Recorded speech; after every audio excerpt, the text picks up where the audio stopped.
I would like to introduce our first speaker for tonight, who is Afra Mahrizan from the Ministry of Health Malaysia. Afra is an OPAT pharmacist in Malaysia, and she has been extensively involved in establishing OPAT program in Malaysia. She delivers actively training programs for healthcare professionals in OPAT programs and has contributed immensely to the development of Malaysian National OPAT guideline. So her talk will be focusing on his models of care as practiced in Malaysia. So I would like to invite now Afra to start her exciting presentation we have been looking forward to. Yeah, thank you, Fadi. Good evening and selamat petang. Thank you for inviting me to speak on the OPAT HITH Masterclass today. It is a real honor and a great pleasure to be alongside the other fantastic speakers like Mark and David Nicholas. Right, so today I'll be talking about our experience in starting OPAT in Malaysia, but this is just from our perspective in Hospital Sungai Buloh. Right. Okay, so this is our first patient. He was a 50-plus-year-old man. He was very happy when we enrolled him. We allowed him home earlier. That was 1 week before he was able to go home. It was a fantastic experience for all of us because we've never encountered things. I mean, the use of infuser itself. So this is a whole new thing for all of us, and we were very excited about it. So moving on, just to share a bit about the Malaysian healthcare system. I think it's important that you understand the Malaysian healthcare system is a dual healthcare system. There's a government-based universal healthcare system and a coexisting private healthcare system. So under the Ministry of Health, they manage the government-based healthcare system, in which they are the funder, provider, and the regulator as well. So Hospital Sungai Buloh is under the category of hospitals with specialists. So we are not the state hospital, but we are a hospital with specialists. Yeah, right. So what the MOH does is that we provide the service to patients is a subsidized service. Yeah, okay. So this is Hospital Sungai Buloh. We are located in, Sungai Buloh is located just about 25 kilometers away from the city center, from the Kuala Lumpur city center. If you know Petronas Twin Tower or the KL Tower, yeah, we're just not too far off. We are located just off the major expressway, the North-South Expressway. If into Malaysia, this highway will lead you to Penang, beautiful states in Malaysia. So in terms of access, it's very easy. It's Hospital Sungai Buloh is very highly accessible for all populations around Selangor in the state itself. We are a tertiary hospital, and we are a center of excellence for infectious disease, emergency and trauma, and also others subspecialties. We have about 620 beds in the hospital. We also have an extension, which is the National Leprosy Center, also known as PKKN. Right, so being the infectious disease center, so we have all the infectious disease training. The consultants are mainly in Hospital Sungai Buloh. Okay, so I'd like to share this journal. It was published in 2017, addressing the missing an opportunity on OPAT. And it was done across countries in Asia Pacific. So back then, we knew it was understood that Australia, New Zealand, and Singapore remain the only countries to have comprehensive OPAT services nationally. But when this paper came out, they found that there are other countries who provide a comprehensive OPAT services, and that is one in Malaysia, which is Hospital Sungai Buloh. So this is actually the start of our journey in OPAT in Malaysia. Yeah. Right, so this is just a timeline of OPAT in Hospital Sungai Buloh. So this initiative, this OPAT setup was actually led by Dr. Chris. He was a fantastic infectious disease consultant. He proposed the idea of setting up OPAT in Sungai Buloh, and he led the initiative and laid all the groundworks and made sure that the service was successfully implemented. If you can see from this timeline, there was an interruption in service, in our service, because of COVID. And we resumed shortly after when COVID has subsided. That was in April 2022. Right. So yeah, these are all the frameworks that we've done. We have the clinic, we have all the education materials, training, etc. Right. So this is when we first started. Okay, this is the basis of our OPAT services.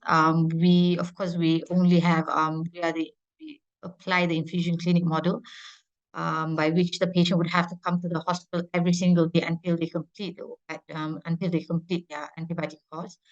And at this point of time, we were only looking into completing antibiotic course.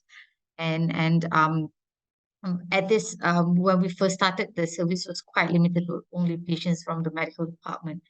When we started, we had all the team members. We had the ID physician, we have nurses and pharmacists, and we've also started with the infuser immediately. So yeah, this was how we started in 2016. It was quite basic, but we made sure that all the important fundamentals of OPAT services recommended in all the guidelines worldwide has been adhered to. Okay, so this was our clinic. It was just it was easily accessible to all our patients. They can come in wheelchair, they can walk. It's just a short walking distance from where they park their car. So this was a fantastic location. Then, all right, this was our team. We only have one led by Dr. Chris, Dr. Ben, myself, and our two nurses. This was the front page of our OPAT service guideline. We do have a guideline, and we adhere to our guidelines. We do have regular reviews depending on current situation in our service. And this is the OPAT registry that's been widely recommended in all the guidelines, international guidelines, yeah, like the IDS, etc. So during the break of COVID pandemic, of course, it was such a difficult time for, especially in Malaysia, it was very difficult for us in hospitals because we were the national COVID center. Um, Doctors and nursing staff, paramedics were all deployed to the wards to manage COVID, and some were deployed to the COVID, what's it called? We have a COVID center in some part of the country. So some were deployed there to help manage COVID. So despite still having demands for OPAT at this time, we had to unfortunately put the service on hold for a bit. Yeah, so it was when things have sort of like slowed down a bit, and the usual services were able to resume. Then we start planning for our OPAT. Then we named it to OPAT 2.0. So this is restarting OPAT. Okay, I remember I was just called up. I was called up by the head of service, and he asked me if we can start. I said yes, but we need the nurses or paramedics, and then the next thing I knew, and then we've already started training. So we trained all our paramedics for 2 months. We set up our clinic location. We had to relocate the clinic. We reviewed clinic operation, etc., and then reviewed our workflow, improved some of the things that we've from OPAT, the previous OPAT services that we had. So we had a look into it again. We looked into it again and improved some of the workflows and things like that, and rolled out all the promotions to the hospital, right? So it took us just about 2 months, and our first patient was enrolled in 1st of June 2022. So right, this is a new team. So we're now led by Dr.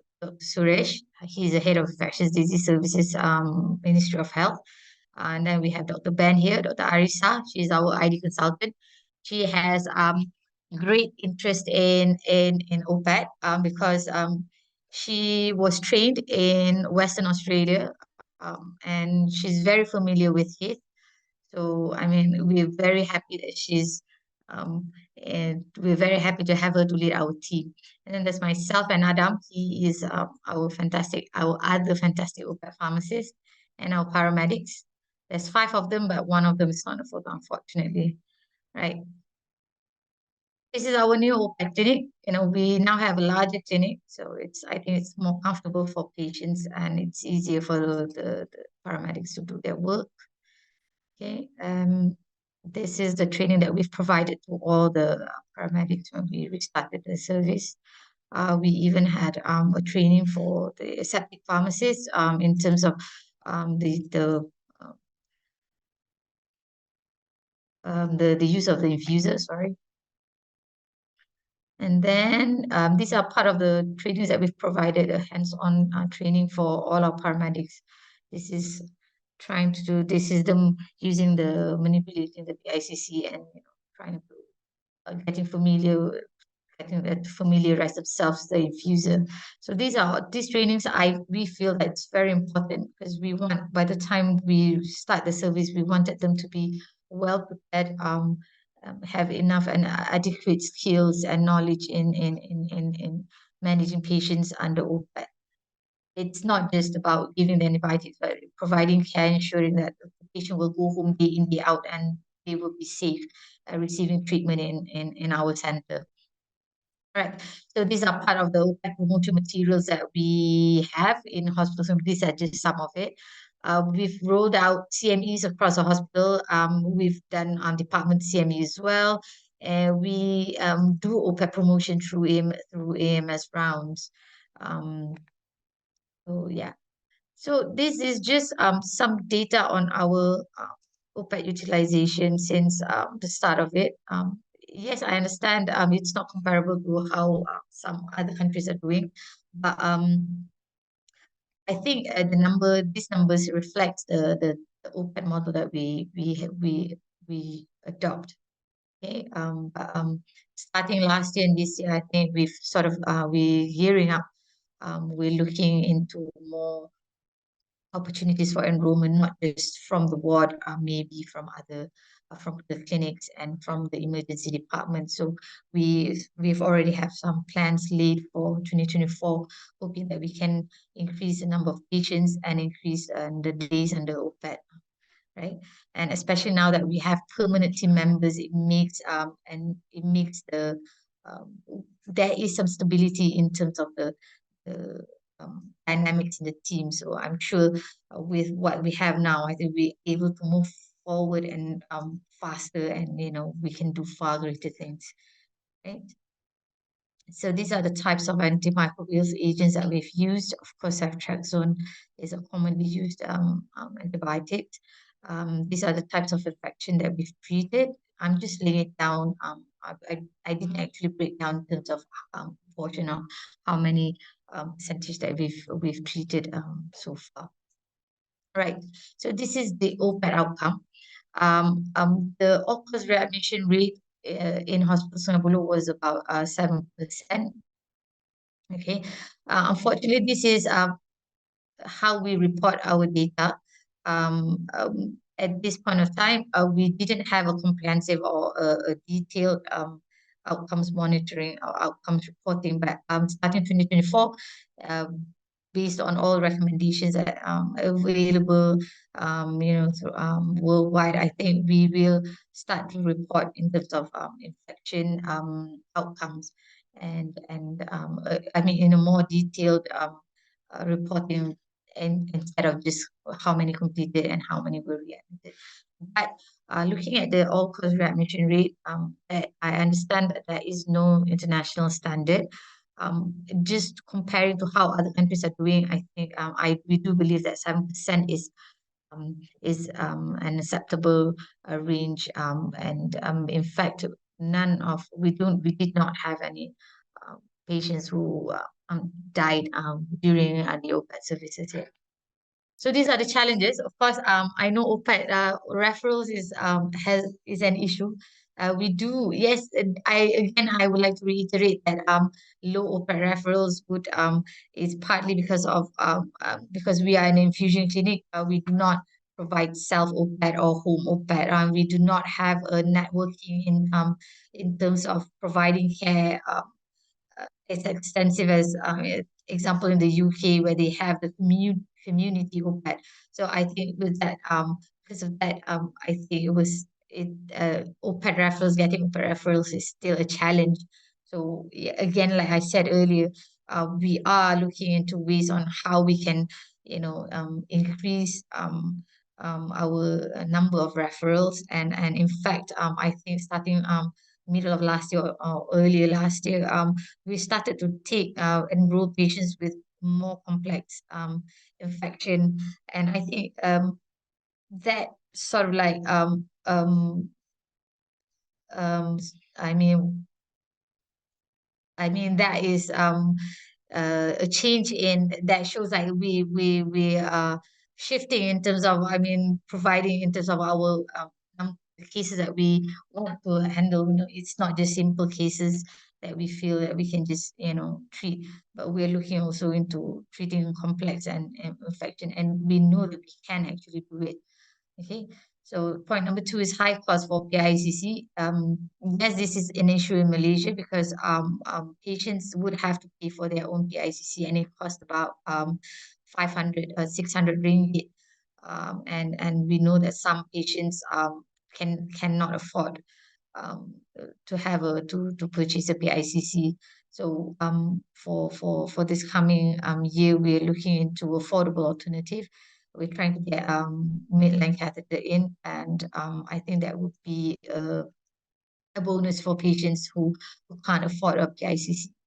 So in terms of delay in initiation of infuser, we actually have a good working arrangement with the aseptic team, except that on a busy days or week, we do have to sort of like queue up or wait um, for them to prepare. But so far since we started open, I think the pharmacy, the aseptic team, they have been fantastic. They've been very cooperative. Yeah.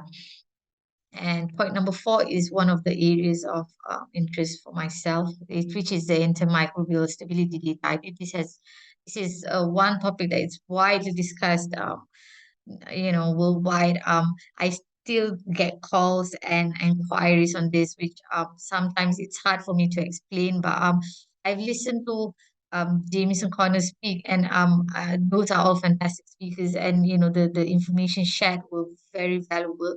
But yes, this remains a challenge for us in Malaysia because we are the climate wise. We are a hot and humid country, so whenever we talk about the use of infuser, of course, these are one of the things. Stability is one of the things that we often talk about, and the use of infuser is not very it's a new thing in Malaysia.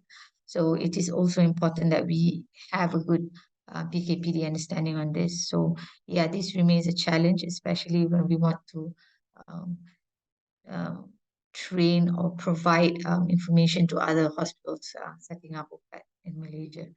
Yeah, so these are part of the OPAT initiatives that we've done in Malaysia. So I think starting a few years back, in Hospital Sungai Buloh, we have a formal antimicrobial stewardship team, and they are fantastic. So, what we did was that we integrate the whole OPAT service under this antimicrobial stewardship and antimicrobial stewardship AMS activities. And under these activities, we were able to do some audit on OPAT awareness. So the finding was very interesting, of course. And we know that we need to gear up in our OPAT promotion. So that was one of the cornerstone in this services that we have in Sungai Buloh. And the other one is the IV oral switch. And so what we're going to do is we are going to include OPAT as part of the workflow for, if the patient cannot be switched to oral, then maybe they can consider. So that's a nice pathway there. And I just like to show these are the papers that are that says that OPAT is a component of antimicrobial stewardship structure. So I'm glad that we actually managed to put OPAT under this AMS activity. This is an article from Australia on HITH. Okay. So our other initiatives that we've started is late last year, we've started recruiting patients from our emergency department. I think we're coming up with a protocol or a workflow, and we're going to have talks with discussions with the emergency physicians on this. So we hope that in 2024 we can this program can kick off, and we can recruit more and help more patients, help them treat more patients. And the third point is the open collaborative care. So we have also collaborate with private hospitals. We receive referrals from them, not just private hospitals. Sometimes it's just hospitals within the Klang Valley in Selangor, or also university hospitals. Okay. And we also have OPAT related researches ongoing. One is the OPAT impact study on Hospital Sungai Buloh, and we're going to have we're collaborating with the Institute of Clinical Research on OPAT, looking into the national data, but this I think, will start late this year, I think. Yeah. So being the OPAT Pioneer Center, of course, we do provide guidance to other state hospitals or any hospitals within Malaysia to set up OPAT services. So some of them,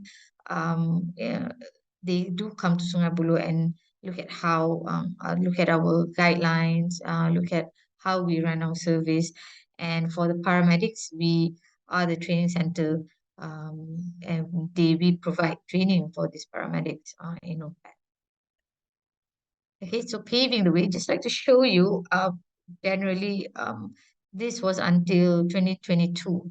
Okay, so Sungai Buloh we started our service in February 2016, and then later on, a few other hospitals, they came to Sungai Buloh to learn how we do OPAT, and then they started OPAT. And then after COVID, a lot more hospitals. Actually, this does not reflect the actual number, yeah. But, late in 2022, I think it was August, Dr. Ben and Dr. Arisa led the expansion of OPAT. They presented to the Director General of Health Malaysia, and it was approved. The OPAT services was approved to be implemented nationwide. I think I'm running out of time. I'll just go down quickly. So yeah, so we in Sungai Buloh, we lead the expansion of OPAT services in hospitals throughout Malaysia. This expansion is carried out in stages, hospitals and also hospitals with infectious disease services. We also take part. We are also part of the team, in the development of the national OPAT guideline. It's going to be launched July this year alongside with the national antimicrobial guideline. Yeah. So and thirdly is the development of the OPAT training module as mentioned earlier for the paramedics. So being a pioneering center in Malaysia, I think we feel that it is important that we set a benchmark in the OPAT practice in Malaysia. There are numerous guidelines suggesting, recommending a lot of ways on how best to run OPAT services. But at the bottom line is all OPAT services should adhere to the basic principles of and core elements of OPAT services. And I feel being that pioneering center, we must provide that or set the benchmark so that when they go back to when they start their services, they can adhere to these principles of OPAT services. I'm about to end. Okay, these are just photos from the trainings that we've provided. These are from other hospitals who have come to Malaysia to see how we run our service. Okay, and this is our future outlook. Of course, we want to establish a robust OPAT service. At the moment, we are limited to what we have now, but we want to explore other OPAT models, like how it's been practiced elsewhere. There's self OPAT, there's community OPAT. So these are things that we can actually look into in Malaysia and in Sungai Buloh in Malaysia. Yeah. So, and of course, the use of other antimicrobial agent, if you see our list just now, is very limited. So maybe we can, we do want to look into, the use of these other antimicrobial agents, and this will come with protocol and collaboration and networking, and I think these are very, very important. And thirdly is we want to be able to do more research. If you ask me, I'm a pharmacist. Definitely antibiotic stability is one of the things that I would want to look into. We're talking about stability in the infuser, and but we also want to see clinical outcomes and things like that. So yeah, I mean, OPAT is very interesting because the opportunity is just is so huge. So yeah, I enjoy being part of the team, and I think I do learn a lot. And actually, in fact, I do learn a lot from colleagues from Australia, Dr. Hafiz, Kadi. I mean, we've spoke, and even Mark, I've even contacted Mark, to get some information of how we can improve or do things here in Malaysia. So yeah, I'm grateful for that. So I think I'm at the end of it. Thank you. I'm sorry, I'm about 5 minutes over. And these are the people who have walked the journey with us. Yeah, and with that, I thank you. Thank you, Afra, for the very interesting talk.